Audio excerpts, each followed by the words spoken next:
Putin's cronies in the Middle East fear a repeat of Assad.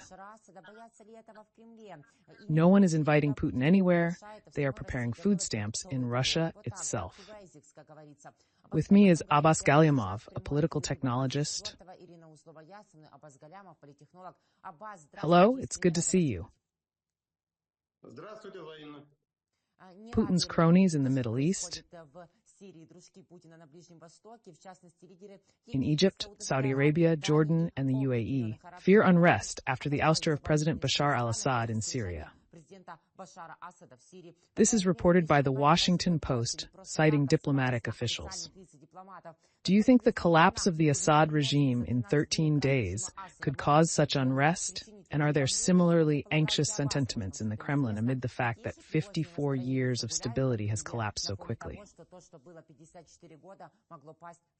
In general, it is well known that democracy comes in waves. That is, democratization processes have a wave-like character.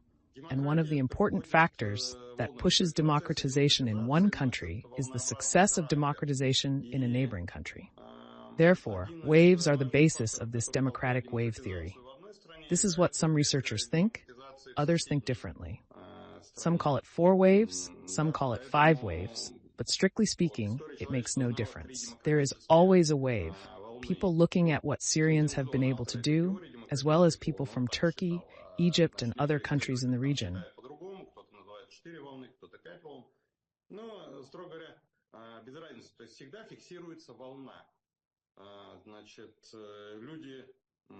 Глядя на то, что вот там сирийцы смогли, условные там жители Турции или жители, значит, Египта, или там жители... All authoritarian regimes are beginning to think that if the Syrians can do it, maybe we can do it too. Therefore, the concern expressed by the leaders of the regimes of neighboring countries is completely justified. In addition to the general theory that I am talking about, there is also personal experience. They all remember very well they were literally traumatized by the events of 2011, the so-called Arab Spring, when it started in Tunisia, then spread to Egypt, then to other countries in the region. A civil war broke out in Syria at the same time. As a result, the entire Middle East was destabilized. It all started with one particular protest, the self-immolation of fruit vendor Mohamed Bouazizi in Tunisia.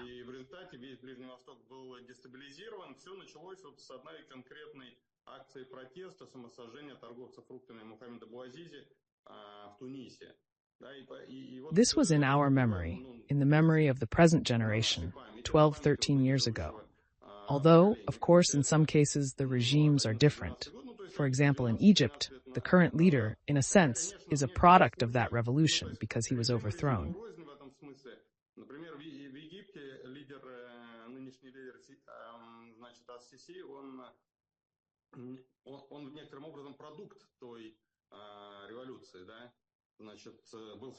Then there was a period of power of religious extremists, Muslim Brothers, Mohamed Morsi, and then the army overthrew Morsi, and the current president, Asi, also a representative of the military corporation, came to power.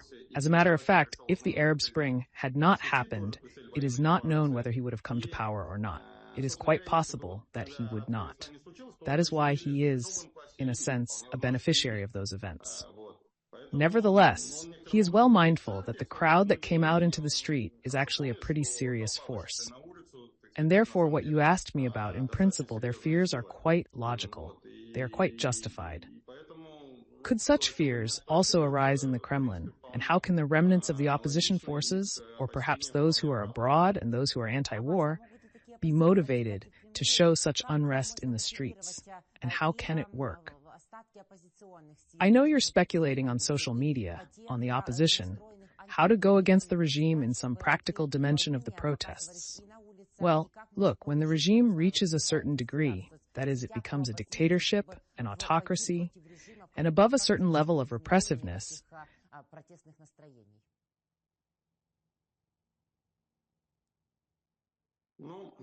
смотрите, когда режим достигает определенной степени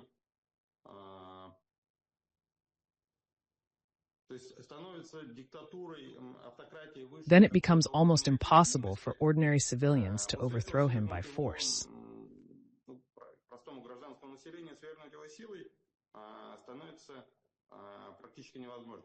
That is, up to a certain point it can be done, when autocracy is still, so to speak, soft.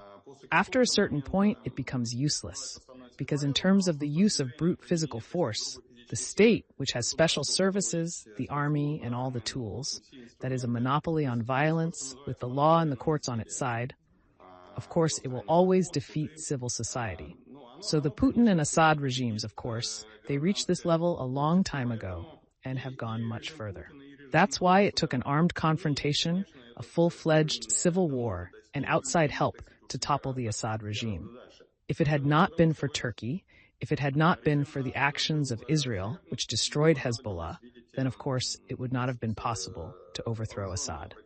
So of course there is no reason to expect that the opposition in Russia will raise the people, they will go out into the streets and overthrow the regime. But nevertheless, at some point, the fate of the regime will still be decided on the street. That's obvious.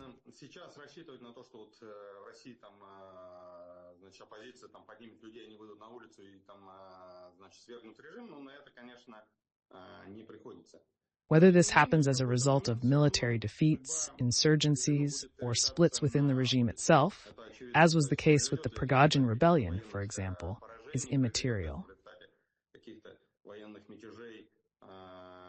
In any case, someday the regime will lose its power, no matter how much it resists. Ukrainians know this well too, because once Stalin was in power, it made no sense to act against him. It was simply impossible, especially after he crushed the armed resistance of the Unovians. After that, the people of Ukraine had no options. But then, some time passed. In that case, of course, it took several decades. In our case, fortunately, we're not talking about decades. If you want, I'll explain later why.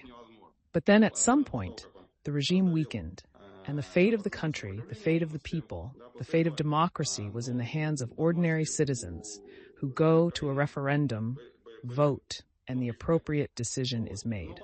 Therefore, the task of the Russian opposition now is to fight for public opinion, creating preconditions for the moment when the regime weakens, so that people no longer look around and ask, what are we doing? Where are we running to?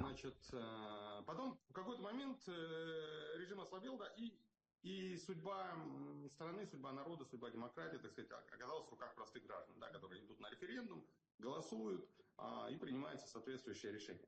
Вот, поэтому задача российской оппозиции сейчас бороться за общественное мнение, создавая вот предпосылки к тому моменту, когда режим ослабеет, чтобы, значит, люди уже не оглядывались по сторонам, так сказать, а что делаем-то, да, куда бежим? They had a clear understanding that authoritarianism is evil, that what Putin calls patriotism is evil. Democracy, liberalism, movement towards Europe is good. The struggle for public opinion is an absolute prerequisite for any revolution. No elite split.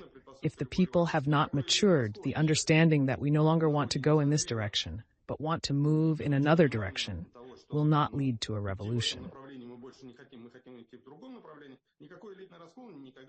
For a revolution to happen, there are two prerequisites, strictly speaking. The upper classes can't, and the lower classes don't want to. The task of the Russian opposition is to make the grassroots not want to. Fortunately, all the prerequisites are in place. The dead end of Putin's proposed path is becoming more and more obvious to Russians. The biggest contribution here is made by the AFU, which has debunked the myth of the invincibility of the Russian army. Now, Russians are, as they put it, sitting around scratching their reputations. If the Kremlin told us that we were the world's greatest champions, it turns out that we are not. Things aren't working out in Ukraine. We've been beaten in Syria. If they lie in this part, maybe they lie in everything else. When they talk about traditional values, that Putin is not corrupt, but an honest man, and so on.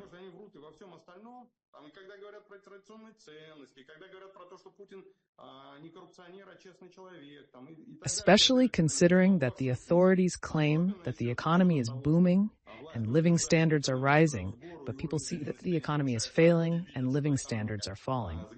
Many preconditions are already forming when people begin to doubt the political proposal that comes to them from the authorities. At such moments, people start looking around. Here are those who have not looked around before, but, so to speak, bulging eyes, remember? As in Yesenin, I want to, and Mias. Oh, sorry, Mayakovsky. It doesn't matter. I want to run after the Komsomol with my pants down and run after the Komsomol. But when those very people who ran after the Komsomol with their pants down and run after the Komsomol stop, they don't want to run anymore. They start to look around. They start to listen to those who yesterday they simply refused to listen to, the oppositionists.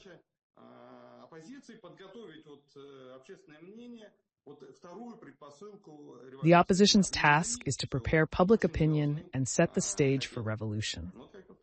A half-empty fridge and sanctions, despite Putin's assurances, confirm that the situation is worse than officials like Lavrov and Nabiullina, who recognize the problems but claim we are adapting.